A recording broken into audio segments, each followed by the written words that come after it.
ایک ہمارے بہت ہی بزرگ اور اکابر میں سے ایک حضرت ہیں، جناب حضرت مفتی عبدالرحیم صاحب۔ اس وقت ہمارا تقریباً اکثر مکتبہ فکر جو دیوبند کا ہے وہ ان کی باتوں سے کچھ نالاں نظر آتا ہے، ان کے کاموں سے بھی، اور ان کی جو ابھی بالخصوص ان دنوں انہوں نے جو بیانات دینا شروع کیے ہیں لال مسجد کے حوالے سے، بلا وجہ 18 سال بعد ایک موضوع کو دوبارہ چھیڑنا، کس کی ماں پر ہوا، کیا ہوا، اور پھر یہ نہیں کہ بس خاموشی اختیار کر لی جائے، بلکہ اس کو مزید خریدنا، ثبوت تلاش کرنا، اور یہ چیزیں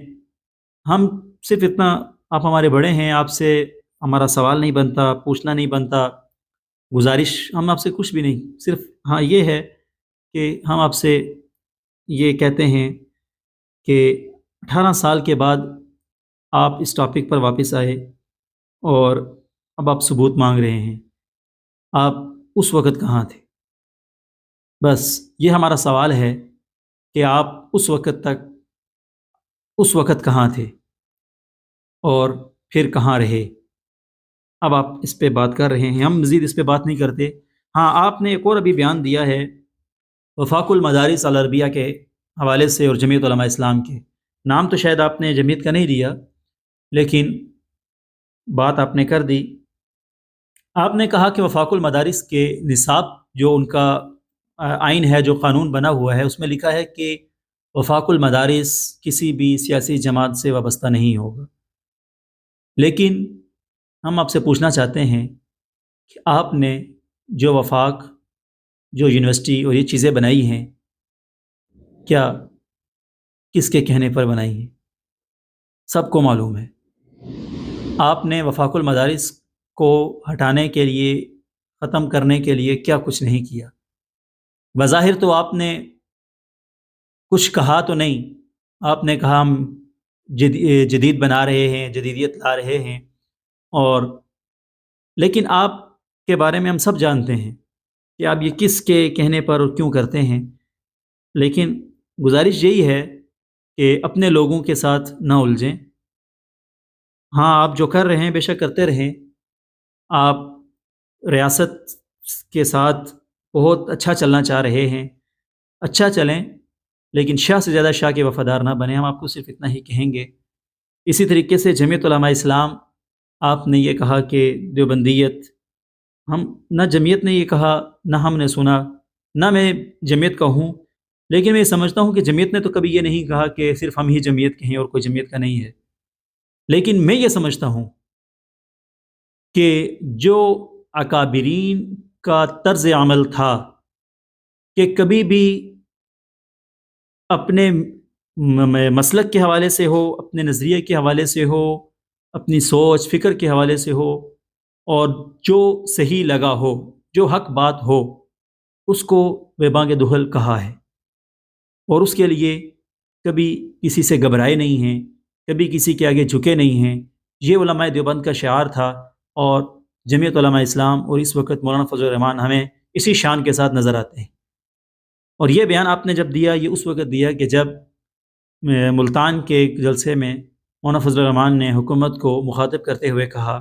کہ ہمیں صرف 24 گھنٹے کا وقت درکار ہے اسلام آباد پہنچنے کے لیے۔ تو جب جمعیت علماء اسلام حکومت کے ساتھ اپنے معاملات میں الجھ رہی ہے، تو آپ وفاق المدارس پر تو اعتراض کر رہے ہیں، لیکن آپ جمعیت علماء اسلام کے حریف کیوں بن رہے ہیں؟ لہٰذا اپنے کام سے کام رکھیں۔ آپ کا کام ایک تعلیمی ادارہ ہے، تعلیمی ادارے کو چلائیں، نہ کہ آپ مختلف چیزوں کے ساتھ،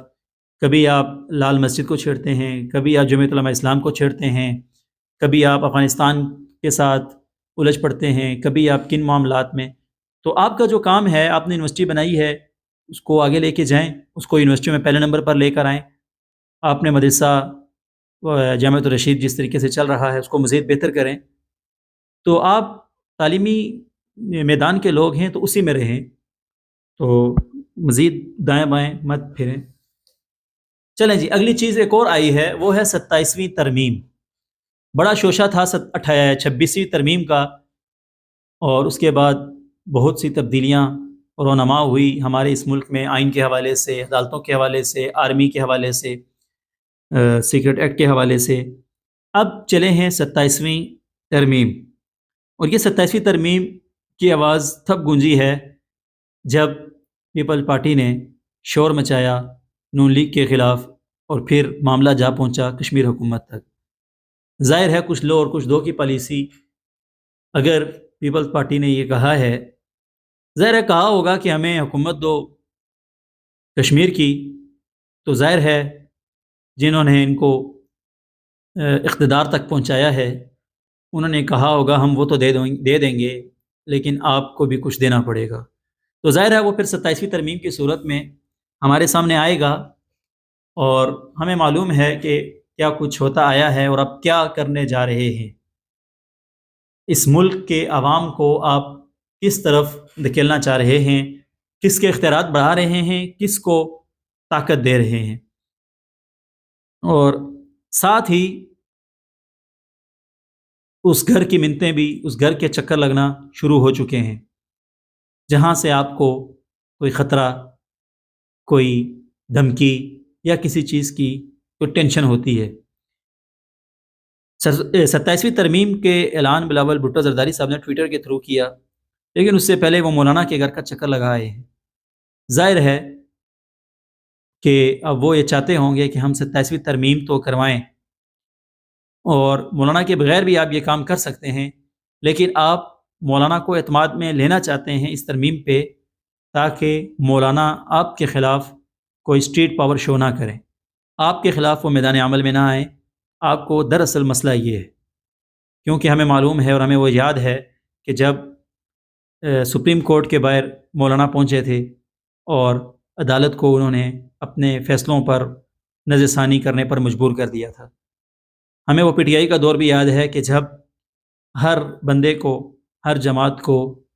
دیوار کے ساتھ لگا دیا گیا تھا، تو اس وقت کراچی سے لے کے اسلام آباد تک کا آزادی مارچ مولانا نے جس انداز سے کیا تھا، ہمیں وہ چیزیں یاد ہیں، اور ظاہر ہے آپ کو بھی اس کا اندازہ ہے، اور آپ اپنی حرکتوں سے تو باز نہیں آتے، آپ مساجد مدارس کے ساتھ الجھتے بھی ہیں اور پھر پاؤں بھی پکڑتے ہیں۔ تو اب یہ معاملہ دیکھتے ہیں کہاں تک بڑھتا ہے اور کہاں چل کے رکتا ہے۔ امید کرتے ہیں آج کی جو ہماری ویڈیو ہے یہ کارآمد ہوگی، اور یہ 3-4 چیزیں ہم نے آپ کے سامنے پیش کی ہیں، جہاں جہاں تک یہ پہنچیں گی ہمیں امید ہے وہاں سے خیر کی توقع کی جاتی ہے۔ السلام علیکم ورحمۃ اللہ۔